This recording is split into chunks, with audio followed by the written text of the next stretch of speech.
ভালোই মোটামুটি সমস্ত মানুষ, বিশেষ করে আমাদের মা ও বোনেরা, মায়েরা যেভাবে আমাদের এই প্রোগ্রামে অংশগ্রহণ, একটা টিম উঠলে আবার একজন বসবে, যারা পরিবেশন করছেন তাদেরকে সহযোগিতা করুন।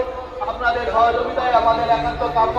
আর যে সকল রাম ভক্ত বন্ধুরা এবং দূর থেকে দাদা ভাইরা এসেছে মানুষকে এই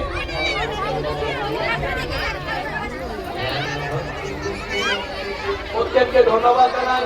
যেভাবে আজকে এই পুজোতে সমস্ত মায়েদের আবির্ভাব ঘটেছে, এই আবির্ভাবে এই পুজোর সর্বাত্মকভাবে সার্থক।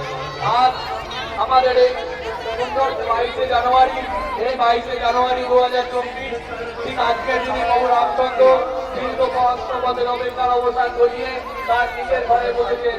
আর তাই সেই উপলক্ষে প্রতি বছর এইভাবে মাতৃ প্রসাদ বিতরণ করতে পারি। স্বতঃস্ফূর্ত মায়েদের এই আজকের এই পুজোতে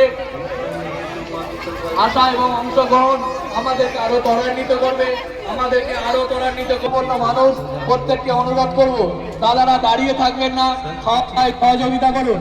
প্রত্যেকটা দাদাকে অনুরোধ করব, কেউ দাঁড়িয়ে থাকবেন না, খাওয়া দাওয়ায় সহযোগিতা করার প্রত্যেককে অনুরোধ করব।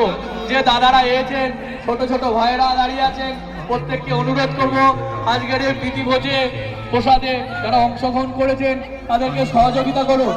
সমস্ত সদস্য যেসব ভাইয়েরা দাঁড়িয়ে আছেন প্রত্যেককে আপনারা প্রত্যেককে ধৈর্য ধরে দাঁড়ান এবং প্রসাদ গ্রহণ করুন। আজকের এই অনুষ্ঠানে, এই মহৎ অনুষ্ঠানেতে সমস্ত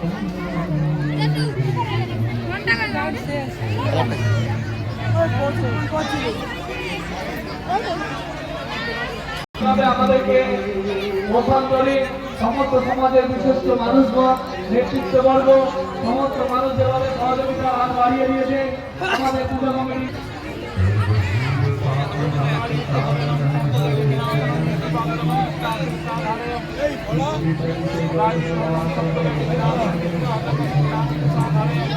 এইগুলো দিয়ে মাতৃভাব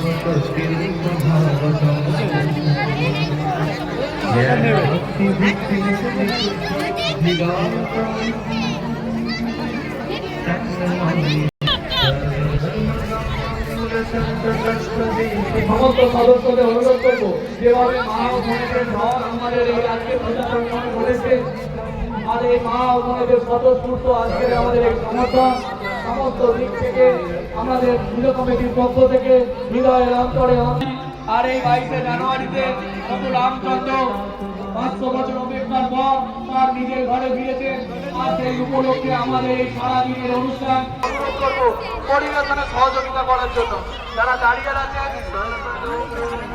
এ সমস্ত কার্যকর্তা সহযোগিতা করার জন্য পরিবেশনে সহযোগিতা করুন। মানুষকে সহযোগিতার হাত বাড়িয়ে দিন, হাতে হাত রেখে, কাঁধে কাঁধ রেখে মিলন উৎসবে সমস্ত মায়েরা যারা অংশগ্রহণ করেছেন।